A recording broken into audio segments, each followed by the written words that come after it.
क्या पाकिस्तान अगले कुछ महीनों में भारत से 14 साल आगे निकल जाएगा? अगले कुछ महीनों में पाकिस्तान अपनी वायुसेना में J-35 स्टेल्थ लड़ाकू विमान को शामिल करने जा रहा है। ये कोई साधारण विमान नहीं है, ये 5वीं पीढ़ी का स्टेल्थ लड़ाकू विमान है जो रडार से लगभग अदृश्य रहता है। सबसे चौंकाने वाली बात यह है कि चीन की अपनी वायुसेना ने अभी तक इस विमान को शामिल नहीं किया है, लेकिन पाकिस्तान इसका पहला विदेशी संचालक बन रहा है। इस एक सौदे से दक्षिण एशिया की पूरी सैन्य शक्ति का संतुलन बदलने वाला है। पाकिस्तानी पायलट पहले से ही चीन में J-35A पर प्रशिक्षण ले रहे हैं। चीन की विमानन निगम ने हाल ही में पाकिस्तानी पायलटों की तस्वीरें जारी की हैं जो J-35A के कॉकपिट में बैठे हुए दिख रहे हैं। ये सिर्फ कागजी समझौता नहीं रह गया, ये अब हकीकत में बदल रहा है। बीजिंग में चीनी वायुसेना के मुख्यालय में पाकिस्तान वायुसेना के पायलट परिचालन प्रशिक्षण पूरा कर रहे हैं और जो समय सीमा सामने आ रही है ये वो पूरी दुनिया को हैरान कर रही है। J-35A को शेरयांग विमान निगम ने विशेष रूप से निर्यात बाजारों के लिए विकसित किया है।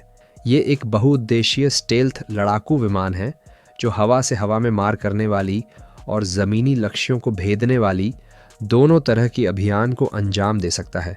इसकी सबसे बड़ी खासियत है इसकी गुप्त क्षमता।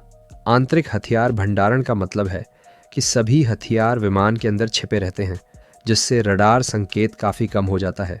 रडार अवशोषित करने वाली सामग्री की परतें इसे दुश्मन के रडार प्रणाली से लगभग अदृश्य बना देती है। उन्नत इलेक्ट्रॉनिक्स और सेंसर एकीकरण तकनीक इसे एक बेहद खतरनाक हथियार बनाते हैं। लेकिन सबसे दिलचस्प सवाल ये है, पाकिस्तान को कितने विमान मिलने वाले हैं और कब? रिपोर्टों के मुताबिक पाकिस्तान 30 से 40 J-35A लड़ाकू विमान खरीदने की योजना बना रहा है। पहले ये अनुमान था कि सुपुर्दगी 2029 के आसपास होगी, लेकिन अब चीन उत्पादन और हस्तांतरण को तेज कर रहा है। कुछ सूत्रों का दावा है कि पहला जत्था अगस्त 2025 तक आ सकता है। हालांकि आधिकारिक पुष्टि अभी बाकी है। जो भी हो, ये साफ है कि समय सीमा काफ़ी आगे बढ़ गई है। चीन ने इस सौदे पर 50% की छूट भी दी है, जो पाकिस्तान चीन की रणनीतिक साझेदारी की गहराई को दर्शाता है। अब बात करते हैं इसकी तकनीकी क्षमताओं की, वो क्षमताएं जो इसे इतना खतरनाक बनाती हैं। J-35A को स्थानीय रूप से निर्मित WS-13E इंजन से शक्ति मिलती है, जो बेहतर बल और परिसीमा प्रदान करते हैं। लेकिन इसकी सबसे खास क्षमता है अतिध्वनिक उड़ान। इसका मतलब है कि ये विमान बिना आफ्टरबर्नर का इस्तेमाल किए लगातार ध्वनि से तेज गति पर उड़ सकता है। सुनने में ये तकनीकी लग सकता है, लेकिन युद्ध में इसका मतलब है जीवन और मौत के बीच का फ़र्क। अतिध्वनिक उड़ान से J-35A तेज़ी से लक्ष्य के करीब पहुंच सकता है, रणनीतिक रूप से अपनी स्थिति बदल सकता है या खतरे से तुरंत बाहर निकल सकता है। आफ्टरबर्नर के बिना उड़ने का मतलब है कम अवरक्त संकेत, यानी गर्मी खोजने वाली मिसाइलों और अवरक्त पता लगाने वाली प्रणालियों के लिए इसे पकड़ना बेहद मुश्किल हो जाता है। ईंधन दक्षता बेहतर होती है, जिससे ये लंबी दूरी के अभियान कर सकता है बिना हवाई ईंधन भरने की ज़रूरत के। ये रणनीतिक और सामरिक दोनों तरह का फ़ायदा देता है। तेज़ हमला और वापसी, हवाई श्रेष्ठता अभियान और दुश्मन की हवाई रक्षा को दबाने में ये काफ़ी कारगर साबित होगा। हथियारों की बात करें तो J-35A को PL-15 और PL-17 हवा में मार करने वाली मिसाइलों से लैस किया जाएगा। ये मिसाइलें बेहद लंबी दूरी तक मार कर सकती हैं, जो दृष्टि से परे युद्ध में निर्णायक बढ़त देती हैं। नेटवर्क केंद्रित युद्ध प्रणाली का मतलब है कि ये विमान वास्तविक समय में आंकड़े साझा कर सकता है, दूसरे मंचों के साथ, ज़मीनी स्टेशन, चेतावनी विमान और दूसरे लड़ाकू विमानों के साथ। ये एक एकीकृत युद्ध नेटवर्क का हिस्सा बन जाता है।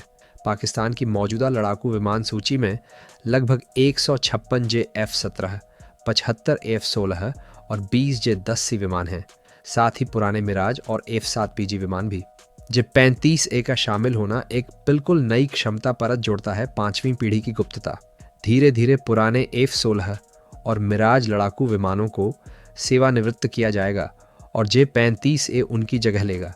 ये सिर्फ प्रतिस्थापन नहीं है, ये एक विशाल छलांग है क्षमताओं में। लेकिन इस पूरे घटनाक्रम का सबसे बड़ा सवाल है, भारत के पास क्या है? और यहीं पर चीज़ें गंभीर हो जाती हैं। भारत के पास अब भी कोई परिचालन में 5वीं पीढ़ी का लड़ाकू विमान नहीं है। स्वदेशी उन्नत मध्यम युद्धक विमान यानी AMCA का शामिल होना 2035 के आसपास अपेक्षित है। इसका मतलब है कि पाकिस्तान को लगभग 12 से 14 साल का स्टेल्थ लड़ाकू विमान का लाभ मिल जाएगा। ये कोई छोटा अंतर नहीं है, ये एक पूरा युग है सैन्य विमानन में। रक्षा विश्लेषकों का कहना है कि इस घटनाक्रम से भारत को अपने 5वीं पीढ़ी के लड़ाकू कार्यक्रमों को तेज करना पड़ेगा। राफेल जैसे 4.5 पीढ़ी के लड़ाकू विमान बेहतरीन हैं, लेकिन गुप्तता क्षमताओं में वो J-35A से पीछे रहेंगे। हवाई वर्चस्व का पूरा समीकरण बदल रहा है दक्षिण एशिया में। पाकिस्तान वायुसेना की विवादित हवाई क्षेत्र में काम करने की क्षमता काफ़ी बढ़ जाएगी। पहचान से बचते हुए सटीक हमले करना, हवाई श्रेष्ठता अभियानों को अंजाम देना, ये सब अब पहले से ज़्यादा प्रभावी हो जाएगा। J-35A की विकास यात्रा भी दिलचस्प है। चीन ने इसे लागत प्रभावी 5वीं पीढ़ी के निर्यात लड़ाकू विमान के रूप में बनाया है। ये चीनी अंतरिक्ष इंजीनियरिंग की प्रगति को दर्शाता है और रक्षा निर्यात के माध्यम से प्रभाव बढ़ाने की उनकी रणनीति को भी। पाकिस्तान के लिए ये अधिग्रहण एक लंबी सैन्य सहयोग इतिहास का हिस्सा है चीन के साथ, खासकर विमानन क्षेत्र में।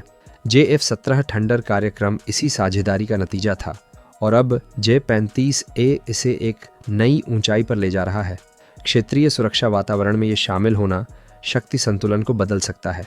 पाकिस्तान वायुसेना की बढ़ी हुई क्षमताओं से युद्ध सिद्धांत बदलेंगे और पड़ोसी सेनाओं को नए प्रतिकार उपाय विकसित करने पड़ेंगे। ये रक्षा खरीद विकल्पों और रणनीतिक गठबंधनों को भी प्रभावित करेगा।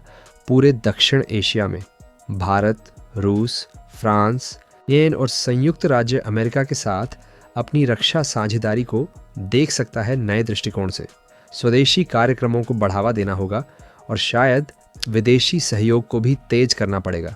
अगले कुछ महीने बेहद अहम होने वाले हैं। जैसे जैसे पाकिस्तान वायुसेना J-35A को परिचालन तैनाती के करीब लाएगा, पूरे क्षेत्र में इसके प्रभाव दिखने शुरू होंगे। पायलट प्रशिक्षण पूरा हो रहा है, ज़मीनी दल को तैयार किया जा रहा है और बुनियादी ढांचा विकसित हो रहा है इन उन्नत लड़ाकू विमानों को समर्थन देने के लिए। ये सिर्फ विमान खरीदना नहीं है, ये एक पूरा पारिस्थितिकी तंत्र तैयार करना है 5वीं पीढ़ी के युद्ध के लिए। पाकिस्तान खुद को दक्षिण एशिया में हवाई युद्ध क्षमता के अग्रणी किनारे पर स्थापित कर रहा है। चीन के 5वीं पीढ़ी के स्टेल्थ लड़ाकू विमान का पहला निर्यात उपयोगकर्ता बनकर वो एक रणनीतिक मील का पत्थर हासिल कर रहा है। आने वाले महीने बताएंगे कि इस अधिग्रहण का दक्षिण एशिया की सुरक्षा संरचना पर क्या असर होता है।